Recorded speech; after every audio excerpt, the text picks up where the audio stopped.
देखिए डेली हम लोग फ्रेंड्स एक चैप्टर को साइंस के कंप्लीट करते हैं। जैसे कि आपने देखा होगा पिछले जो है कि हम लोग क्लास 10th की एनसीईआरटी के टोटल 13 चैप्टर को हम लोग कंप्लीट किए थे।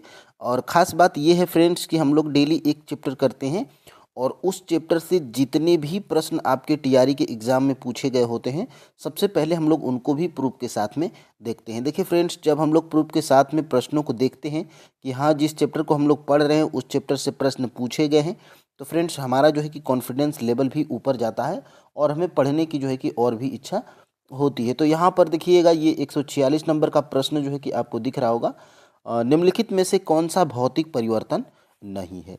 तो फ्रेंड्स, निम्नलिखित में से कौन सा भौतिक परिवर्तन इसमें से नहीं है। तो ये फ्रेंड्स जो हम लोग कल वाला जो चैप्टर पढ़े थे, तो ये जो है कि आपके टीआरई 3.0 6 to 8 में ही ये प्रश्न जो है कि पूछा गया है। और इसमें जो है कि कोयला का जलना जो है कि ये भौतिक परिवर्तन नहीं है। और जो है कि ये दोनों क्या हैं, तो ये दोनों जो है कि आपके भौतिक परिवर्तन हैं। इनको जो है कि आप देख लीजिए। और ये जो है कि कल वाले चैप्टर में से पूछा गया था। यहाँ से आप जो है कि देख सकते हैं, भौतिक एवं रासायनिक परिवर्तन। देखिएगा यहाँ से देखिएगा, यद्यपि जो है कि यद्यपि बर्फ, जल और वाष्प अलग अलग दिखते हैं और ये भिन्न भिन्न भौतिक गुणों को दर्शाते हैं। यानी कि बर्फ, जल, इनसे जो भी प्रक्रिया होगी वो क्या कहलाएंगे, तो वो जो है कि भौतिक परिवर्तन कहलाएंगे। और यहाँ से आप जो है कि देख लीजिए, यहाँ से जलना एक रासायनिक परिवर्तन है। और जलने की प्रक्रिया में एक पदार्थ दूसरे से क्रिया करके अपने रासायनिक संगठन में परिवर्तन लाता है। यानी कि कोयला का जलना एक रासायनिक परिवर्तन है। और यहाँ पर यहीं से ये जो है कि प्रश्न पूछा गया था। यहाँ से आप जो है कि देख लीजिए, जिस चैप्टर को आज हम लोग कंप्लीट करेंगे उसी चैप्टर से जो है कि ये प्रश्न पूछा गया है। और ये आपके टीआरई 3.0 मैथ एवं साइंस में ही ये जो है कि पूछा गया था। देखिए, निम्नलिखित में से कौन सा नाइट्रोजन के सही इलेक्ट्रॉनिक विन्यास को दर्शाता है। तो जो है कि ये देख लीजिए आप, नाइट्रोजन के सही इलेक्ट्रॉनिक विन्यास को दर्शाता है कौन, ऑप्शन नंबर सी, 2 और 5। ये भी आपके जो है कि 6 to 8 में ही पूछा गया था, मैथ और साइंस में, टीआरई 3.0 में ही। और इसको भी हम लोग प्रूफ के साथ में देख लेते हैं। तो देखिएगा, यहाँ से नाइट्रोजन है और यहाँ से देखिए इलेक्ट्रॉनों का वितरण यानी कि इलेक्ट्रॉनिक विन्यास। और मैं यहाँ पर 128 नंबर का प्रश्न भी यहाँ पर लिख दिया हूँ। देखिए, नाइट्रोजन है और यहाँ से देखिएगा 2 और 5 है। तो बिल्कुल फ्रेंड्स, यहीं से प्रश्न आपके बन रहे हैं। और सारे जो है कि चैप्टर, खास तौर से आप जो है कि क्लास 9th की एनसीईआरटी साइंस और क्लास 10th की एनसीईआरटी साइंस, चाहे वो पीआरटी के आप स्टूडेंट हैं, चाहे वो आप 6 to 8 के स्टूडेंट हैं, 9th और 10th की एनसीईआरटी साइंस को आप स्किप नहीं कर सकते, चाहे वो कोई भी चैप्टर हो। ठीक है, तो यहाँ से देखिएगा, ये 137 नंबर का प्रश्न, कौन सी धातु जर्मन सिल्वर का हिस्सा है। यानी कि कौन सी धातु है जो कि जर्मन सिल्वर का जो है कि हिस्सा है। तो ये भी है सीयू, जिंक और निकेल। ये तीनों जो है कि जर्मन सिल्वर के हिस्सा है, जिसमें से आपका राइट आंसर क्या निकल के आता है, उपर्युक्त में से एक से अधिक। और यहाँ पर फ्रेंड्स आप जब जाएंगे तो यहाँ से देखिएगा, यहाँ से अन्य प्रतीकों को लैटिन, जर्मन या ग्रीक भाषाओं में उनके नामों से बनाया गया है। और यही सब एग्जाम्पल यहाँ पर आपके बुक्स में दिए गए हैं। देखिएगा, यहाँ से जिंक है और यहाँ से कॉपर है। ठीक है, तो ये सारे प्रश्न आपके नोट डाउन भी कर लीजिएगा। अब देखिए, 2 चैप्टर हम लोग खत्म कर चुके हैं और तीसरा चैप्टर हमारा यहाँ से स्टार्ट होता है और जिसका नाम है परमाणु एवं अणु। तो देखिए, ध्यान से देखिएगा और वीडियो में लास्ट तक बने हैं तो अभी तक बने रहिएगा। और देखिए, प्रश्न नंबर 1 क्या है, किन 2 वैज्ञानिकों ने रासायनिक संयोजन के 2 महत्वपूर्ण नियमों को स्थापित किया था। तो ये जो है कि आतवा एल जो है कि लवाइजिए थे और जोसेफ एल प्राउस्ट थे। इनको जो है कि आप याद रखिएगा। ऑप्शन नंबर जो है कि ए बिल्कुल राइट आंसर हो जाएगा। और ये आपके जो है कि 9th के एनसीईआरटी में जैसे स्टार्ट होती है चैप्टर नंबर 3, इसमें जो है कि दिया गया है, देखिए, रासायनिक संयोजन के नियम। इनको कौन कौन दिए हैं, लवाइजिए एवं जोसेफ एल प्राउस्ट ने बहुत अधिक प्रायोगिक कार्यों के पश्चात रासायनिक संयोजन के लिए निम्नलिखित के 2 नियम प्रतिपादित किए। तो इनको जो है कि आप याद रखिएगा। और यहाँ से देखिए, ये जो है कि नियम था, ये द्रव्यमान संरक्षण का नियम, ये जो है कि ये किसका था, ये इसका यहाँ पे देखिए स्थिरांक अनुपात का नियम ये लवाइजिए का था। और यहाँ से देखिएगा और यहाँ से आगे, और यहाँ पे दूसरा प्रश्न हम लोग देखेंगे तो ये यहाँ से ये लवाइजिए से निर्मित होता है। और यहाँ से देखिएगा प्राउस्ट के नियम के अनुसार व्यक्ति किसी यौगिक में तत्व सदैव एक निश्चित द्रव्यमानों के अनुपात में विद्यमान होते हैं। तो यहाँ से प्रश्न बिल्कुल पूछा जा सकता है।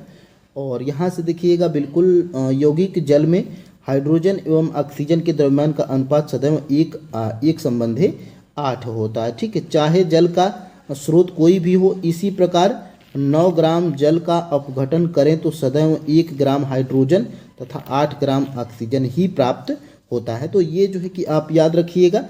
और यहाँ से देखिए 2 नंबर का प्रश्न हमारा क्या कह रहा है, यौगिक में तत्व सदैव कैसे द्रव्यमानों के अनुपात में विद्यमान होते हैं। यानी कि यौगिक में तत्व सदैव कैसे जो है कि द्रव्यमानों के अनुपात में जो है कि विद्यमान होते हैं।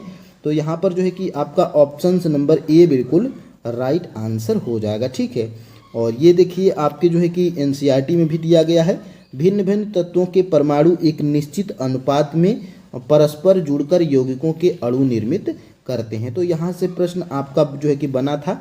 और यहाँ से देखिएगा प्रश्न नंबर 3, द्रव्यमान संरक्षण का नियम क्या कहता है। यानी कि जो द्रव्यमान संरक्षण का नियम होता है वो क्या कहता है। तो द्रव्यमान संरक्षण का जो नियम होता है वो द्रव्यमान का सृजन नहीं हो सकता और द्रव्य का विनाश नहीं हो सकता। ये जो है कि हमारा द्रव्यमान संरक्षण का नियम कहता है। यानी कि ऑप्शन नंबर यहाँ पे सी हमारा बिल्कुल राइट आंसर हो जाएगा। ठीक है, और देखिएगा यहाँ से दिया गया है, द्रव्यमान संरक्षण के नियम के अनुसार किसी रासायनिक अभिक्रिया में द्रव्यमान का न तो सृजन और न ही जो है कि विनाश हो सकता है। तो देखिए द्रव्यमान का न तो सृजन और किया जा सकता है और न ही विनाश किया जा सकता है। तो यहाँ से आप कैप्चर करेंगे। और यहाँ से देखिएगा ये स्थिर अनुपात का नियम ये लवाइजिए का है, इसको जो है कि आप याद रखिएगा। और देखिए निम्न में से डाल्टन के सिद्धांत की विवेचना कौन सी थी। यानी कि डाल्टन के सिद्धांत की विवेचना कौन कौन से ऑप्शंस हमारे कर रहे हैं। तो यहाँ पर देखिएगा यहाँ पे उपरोक्त राइट आंसर क्या है, डी राइट आंसर है। यानी कि जो है कि परमाणुओं का द्रव्यमान एवं रासायनिक गुणधर्म समान होते हैं, ये भी डाल्टन के सिद्धांत की विवेचना करता है।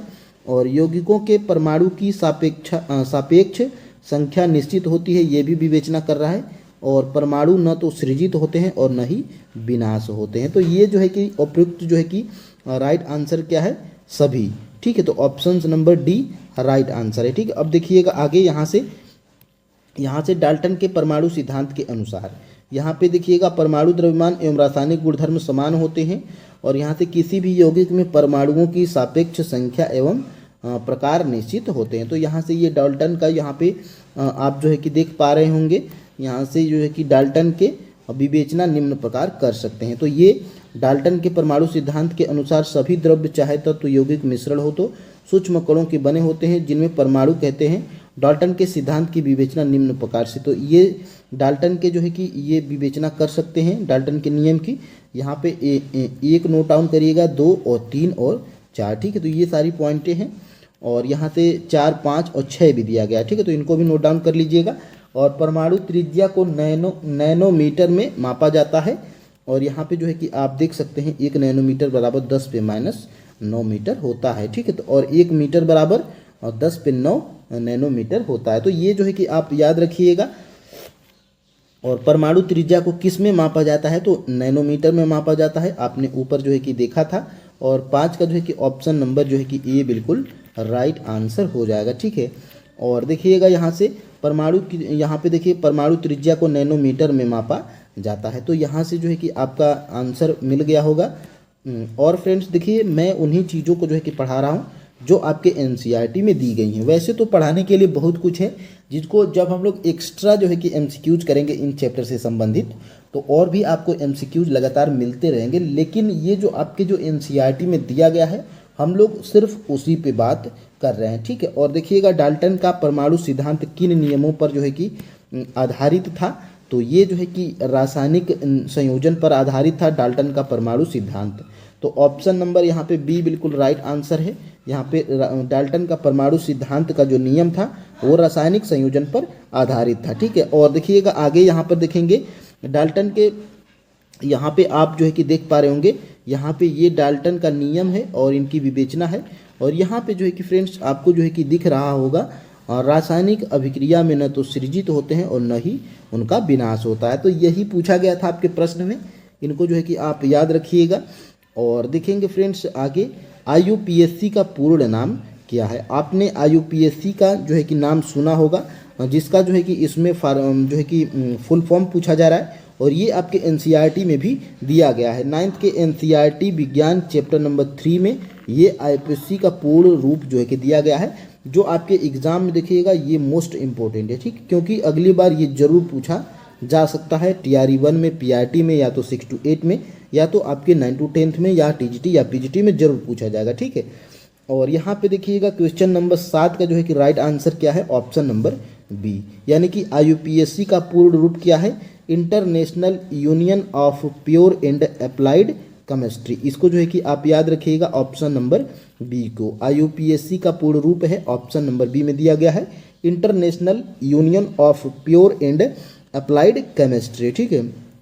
और ये जो है कि आपके किस वैज्ञानिक ने तत्वों के प्रतीक दिए जो तत्वों के नाम के एक या दो अक्षरों से प्रदर्शित होते हैं, ठीक है। तो ये जो है कि आपका राइट आंसर क्या है, ऑप्शन नंबर बी, बर्जीलियस, ठीक है। तो बर्जीलियस को आप याद रखिएगा, ये बर्जीलियस वैज्ञानिक थे जिन्होंने तत्वों के प्रतीक दिए थे और जो तत्वों के नाम के एक या दो अक्षरों से प्रदर्शित होते हैं, ठीक है। तो ये वैज्ञानिक बर्जीलियस थे, और ये दोनों प्रश्न आपके जो है कि यहीं से पूछे गए थे, मैं नीचे दिखाऊंगा। और पहले कौन से वैज्ञानिक थे जिन्होंने तत्वों के प्रतीकों का प्रयोग किया था, वो वैज्ञानिक थे जो है कि ऑप्शन नंबर ए, डाल्टन थे, ठीक है। तो डाल्टन को आप याद रखिएगा, वो पहले वैज्ञानिक डाल्टन है जिन्होंने तत्वों के प्रतीकों का प्रयोग किया था। तो ऑप्शन नंबर यहाँ पे ए बिल्कुल राइट आंसर हो जाएगा। और यहाँ से देखिएगा, ये जो है कि आपके जो है कि बुक्स में दिया गया है, यहाँ पे आप जो है कि यहाँ से जब देखेंगे, डाल्टन ऐसे प्रथम वैज्ञानिक थे जिन्होंने तत्वों के प्रतीकों का प्रयोग अत्यंत विशिष्ट अर्थ में किया था। तो ये यहाँ से एक प्रश्न का आंसर यहाँ से मिला। और देखिए यहाँ से IUPAC का जो है कि पूर्ण रूप यहाँ पे देखिएगा, international union of pure and applied chemistry. ये IUPAC एक अंतर्राष्ट्रीय वैज्ञानिक संस्था है जो तत्वों के नामों, प्रतीकों और मात्रकों की स्वीकृति प्रदान करती है। तो यहाँ से प्रश्न आपका बना था। और देखिए IUPAC का फुल फॉर्म भी इसमें दिया गया है, तो बिल्कुल दिया है तो पूछा जा सकता है, ठीक है। और यहाँ पे देख सकते हैं, यहाँ पे बर्जीलियस ने तत्वों के, यहाँ पे आप देख सकते हैं एरो, और यहाँ पे देखिए बर्जीलियस ने तत्वों के ऐसे प्रतीकों का सुझाव दिया जो उन तत्वों के नाम के एक या एक से अधिक अक्षरों से प्रदर्शित होता था, ठीक है। तो यहाँ से बिल्कुल प्रश्न बनता है और बन भी सकता है, ठीक है। और यहाँ पे देख सकते हैं डाल्टन का हो गया। और प्रश्न नंबर हम लोग 10 को देखेंगे। देखिए, किस रूप में कार्बन के 12 समस्थानिक के एक परमाणु द्रव्यमान के एक जो है कि 1/12वें भाग को लेते हैं। तो ये जो है कि लेते हैं किनको कहेंगे, तो मानक परमाणु द्रव्यमान इकाई। 10 का जो है कि आपका ऑप्शन नंबर ए बिल्कुल राइट आंसर हो जाएगा। और यहाँ से ये प्रश्न आपका कहाँ से बना था, मैं नीचे दिखाऊंगा। और देखिए 11 नंबर का प्रश्न हमारा, निम्न में से नाइट्रोजन का परमाणु द्रव्यमान कौन सा है। तो नाइट्रोजन का परमाणु द्रव्यमान पूछा जा रहा है। तो नाइट्रोजन का जो है कि परमाणु द्रव्यमान होता है 14 होता है, यानी कि ऑप्शन नंबर यहाँ पे डी बिल्कुल राइट आंसर हो जाएगा, ठीक है। और ये देखिए आपका जो है कि यहाँ पे बिल्कुल यहीं से लाइन उठाई गई थी, एरो आपको दिख रहा होगा। और कार्बन के 12 समस्थानिक के एक परमाणु द्रव्यमान के 1/12वें भाग को मानक परमाणु द्रव्यमान इकाई के रूप में लेते हैं। तो बिल्कुल यहाँ से प्रश्न आपका बन सकता है, ठीक है। और यहाँ से देखिएगा, नाइट्रोजन का परमाणु द्रव्यमान यहाँ पे पूछा गया था। और नाइट्रोजन का जो है कि परमाणु द्रव्यमान आपसे जो है कि पूछा गया था। और नाइट्रोजन का जो है कि परमाणु द्रव्यमान यहाँ पे देखिएगा कितना दिया गया है। यहाँ पे देखिए परमाणु द्रव्यमान, और यहाँ पे तत्व है जिसमें नाइट्रोजन, और यहाँ पे देखिए नाइट्रोजन का परमाणु द्रव्यमान कितना है, तो 14 है, ठीक है। और यहाँ से ये प्रश्न यहाँ से बना था। और यहाँ से देखिए आपका जो है कि कुछ परमाणु द्रव्यमान भी दिए गए हैं। तो ये प्रश्न आप जो है कि आपके एग्जाम में बन सकता है। तो हाइड्रोजन का परमाणु द्रव्यमान 1 होता है, और कार्बन का जो है कि परमाणु द्रव्यमान 12 होता है। ऑक्सीजन का जो है कि परमाणु द्रव्यमान 16 होता है। सोडियम का परमाणु द्रव्यमान 23, मैग्नीशियम का परमाणु द्रव्यमान 24, और सल्फर का जो है कि परमाणु द्रव्यमान 32, और क्लोरीन का जो कि मोस्ट इम्पोर्टेंट है, इसका परमाणु द्रव्यमान जो है कि 35.5 होता है, ठीक है। और कैल्शियम का परमाणु द्रव्यमान 40 होता है, जिनको आप याद रखिएगा। और फ्रेंड्स यहाँ से आपका प्रश्न बन सकता है, और देखिएगा प्रश्न नंबर यहाँ पे 12, अणु की संरचना। यहाँ पे आप जो है कि देखिएगा अणु की संरचना में प्रयुक्त होने वाले परमाणुओं की संख्या को क्या कहते हैं। तो अणु की संरचना में प्रयुक्त होने वाले परमाणुओं की संख्या को जो है कि कहते हैं हम लोग परमाणु की परमाणुकता, ठीक है। तो यहाँ पे ऑप्शन नंबर यहाँ पे बी बिल्कुल राइट आंसर हो जाएगा। और ये प्रश्न जो है कि आपका यहाँ से बना था।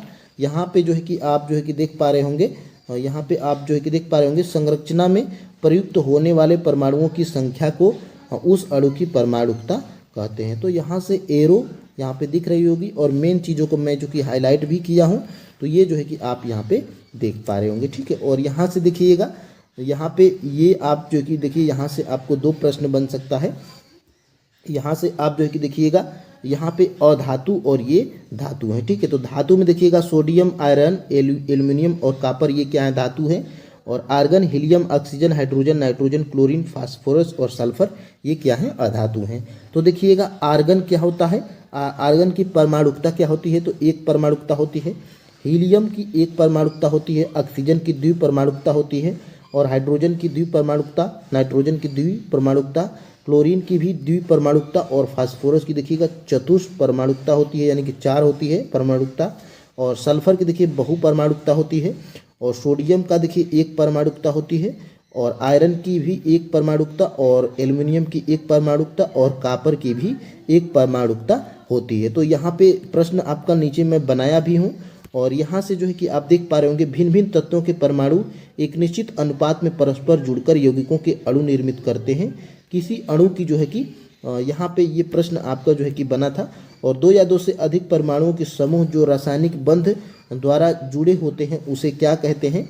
तो उसे हम लोग जो है कि क्या कहते हैं, इसमें आप जान लीजिए। तो 13 का जो है कि राइट आंसर क्या है, ऑप्शन नंबर सी, अणु, ठीक है। तो अणु को आप याद रखिएगा, 2 या 2 से अधिक परमाणुओं का समूह जो रासायनिक बंध द्वारा जुड़े होते हैं, उन्हें हम लोग अणु कहते हैं, ठीक है। तो यहाँ से जो है कि आपका प्रश्न बन सकता है। और यहाँ से जो है कि ऑक्सीजन की परमाणुकता कितनी होती है, तो मैं जो है कि आपको ऊपर भी दिखाया था।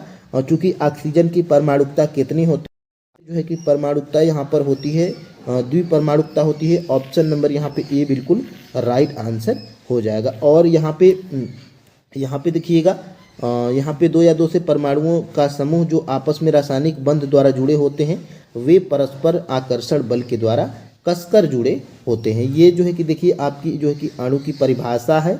और यहाँ से देखिएगा ये आपके जो है कि द्विपरमाणुकता, यहाँ पे कुछ धातुओं के परमाणुकता दिया गया है। तो यहाँ से इनको भी आप जो है कि स्क्रीनशॉट ले लीजिए। और यहाँ से देखिएगा भिन्न भिन्न तत्वों के परमाणु एक निश्चित अनुपात में परस्पर जुड़कर यौगिकों के अणु निर्मित करते हैं।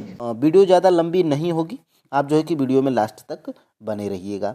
देखिए फ्रेंड्स, यहाँ से जो है कि रासायनिक संयोजन के नियम। तो रासायनिक संयोजन का नियम जो है कि कौन दिया था, तो लवाजिये एवं जोसेफ एल प्राउस्ट, ये दोनों वैज्ञानिक रासायनिक संयोजन के नियम दिए थे। और यहाँ से देखिएगा, जब रासायनिक परिवर्तन, रासायनिक अभिक्रिया संपन्न होता है, तब क्या द्रव्यमान में कोई परिवर्तन नहीं होता है, क्या परिवर्तन होता है, तो नहीं होता है। नहीं आप यहाँ पे लिख लीजिए, क्योंकि अभी इसकी थ्योरी को हम लोग पढ़ेंगे। और यहाँ से देखिएगा, और यहाँ से जब आप जाएंगे तो बिल्कुल द्रव्यमान संरक्षण के नियम के अनुसार किसी रासायनिक अभिक्रिया में द्रव्यमान का न तो सृजन किया जा सकता है और न ही विनाश, यानी कि द्रव्यमान में कोई परिवर्तन नहीं होता है। किस नियम के अनुसार, तो यहाँ पर देखिएगा लवाजिये के, ये जो है कि लवाजिये के कौन से, द्रव्यमान संरक्षण के नियम के अनुसार। तो ये जो है कि फैक्ट हैं, और यहीं से प्रश्न जो है कि बनता है। और यहाँ से देखिएगा स्थिर अनुपात का नियम। तो लवाजिये एवं अन्य वैज्ञानिकों ने इस बात पर प्रकाश डाला कि कोई भी यौगिक 2 या 2 से अधिक तत्वों से निर्मित होता है, यानी कि जो यौगिक होता है 2 या 2 से अधिक तत्वों पर का निर्मित होता है। और यहाँ से देखिए प्रश्न बनेगा, यौगिक जल में हाइड्रोजन एवं ऑक्सीजन के द्रव्यमान का अनुपात सदैव एक संबंध है 8 होता है। यानी कि यौगिक जल में जो है कि हाइड्रोजन एवं ऑक्सीजन के द्रव्यमानों का अनुपात कितना होता है, एक संबंधी 8 होता है, चाहे जल का स्रोत कोई भी हो। इसी प्रकार जो है कि 9 ग्राम जल का अपघटन करें तो सदैव 1 ग्राम हाइड्रोजन तथा 8 ग्राम ऑक्सीजन ही प्राप्त होती है। तो इसी प्रकार अमोनिया NH3 में नाइट्रोजन एवं हाइड्रोजन द्रव्यमानों के अनुसार सदैव 14 संबंधी 3 के अनुपात में विद्यमान होते हैं, चाहे अमोनिया किसी भी प्रकार से निर्मित हुई हो अथवा किसी भी स्रोत से ली गई हो। तो ये सारे जो है कि प्रश्न आपके यहीं से बनेंगे।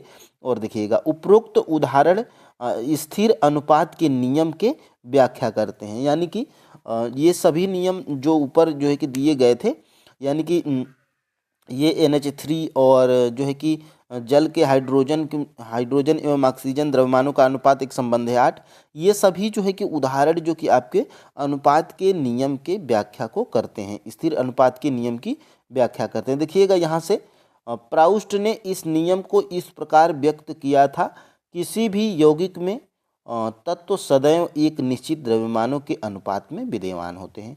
तो ये प्राउस्ट का जो है कि मत था।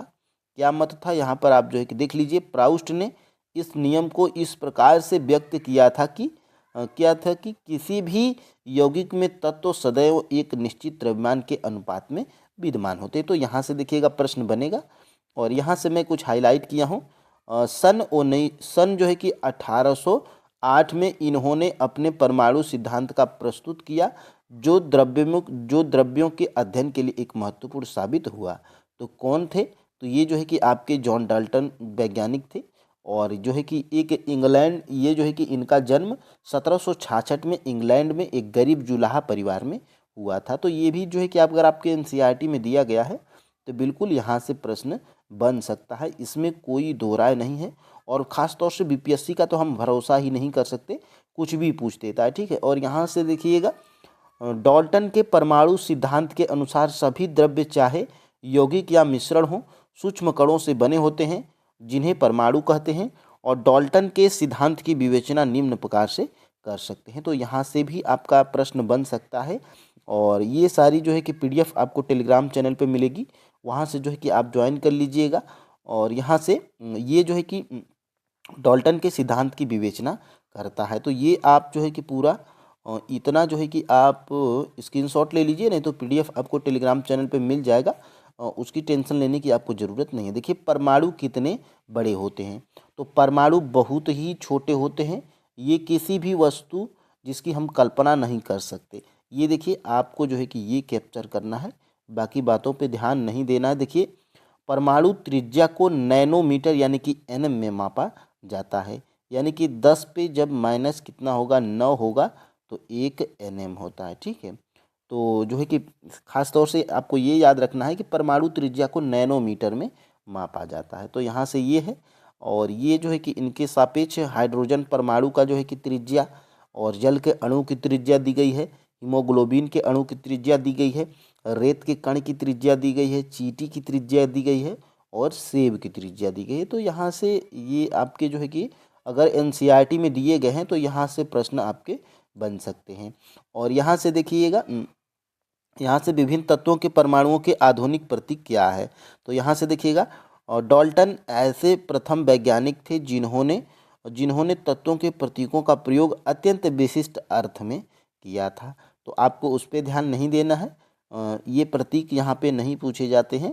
और यहाँ से आपको जो है कि ये याद रखना है, क्योंकि ऐसा प्रश्न जरूर बनता है। देखिए, यहाँ पे international union of pure and applied chemistry यानी कि IUPAC का ये फुल फॉर्म है।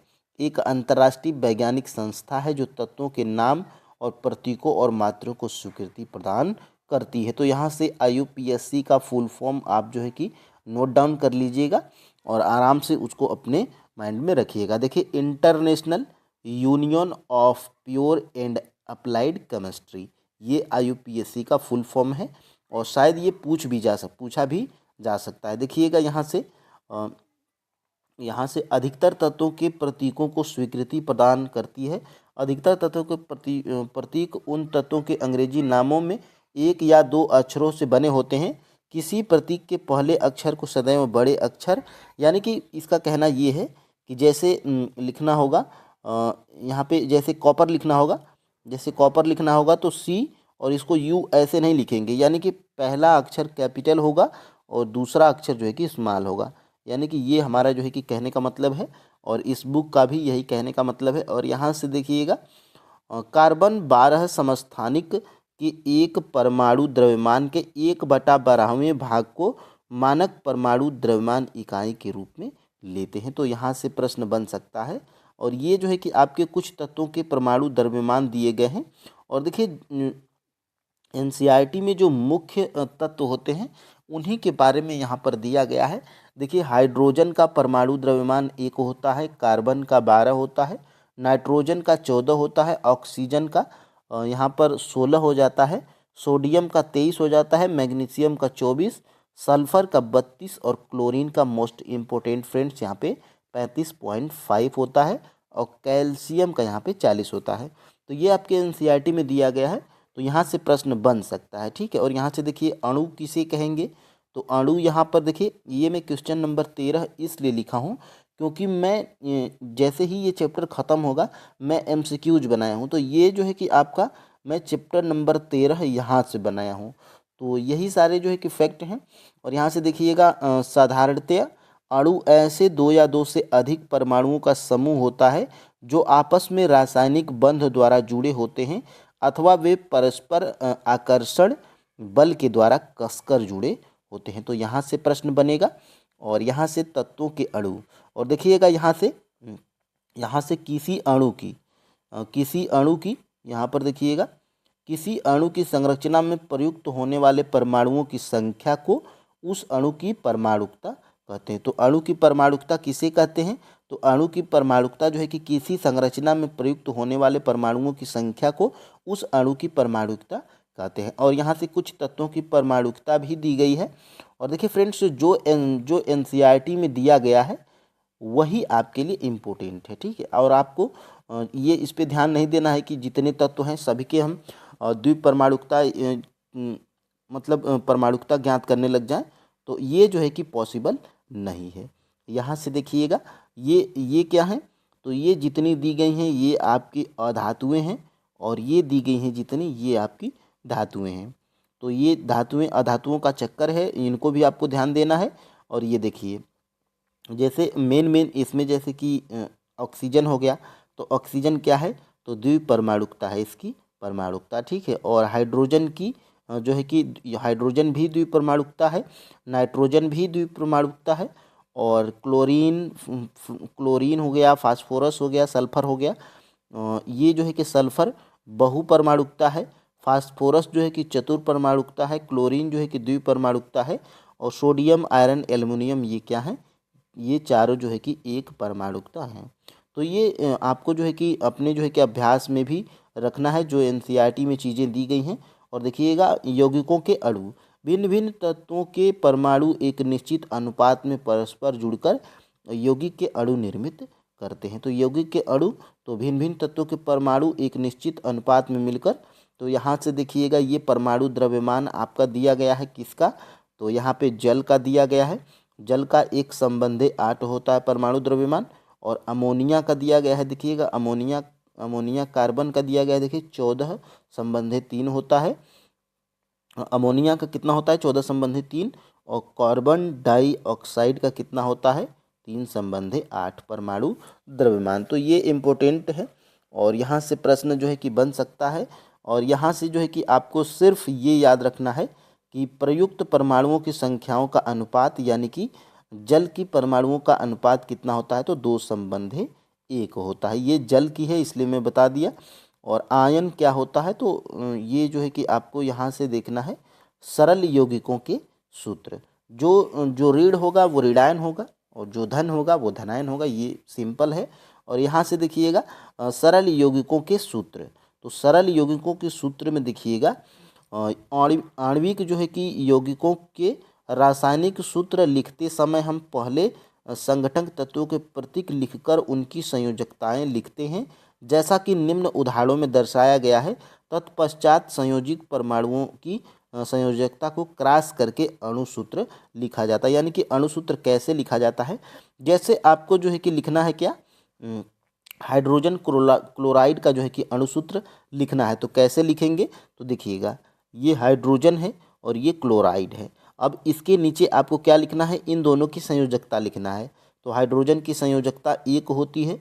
देखिए फ्रेंड्स, संयोजकता आपको अगले चैप्टर में मिलेगी, इससे अगले वाले में, तो जिसको हम लोग कल कंप्लीट करेंगे। तो आप यहाँ पे सिंपल समझ जाइए, जैसे हाइड्रोजन क्लोराइड का सूत्र लिखना है तो आपको यहाँ पे H लिख लेना है और यहाँ पे Cl लिख लेना है, और इसके नीचे दोनों की क्या लिखना है, संयोजकता। तो हाइड्रोजन की संयोजकता 1 होती है और क्लोरीन की भी संयोजकता 1 होती है।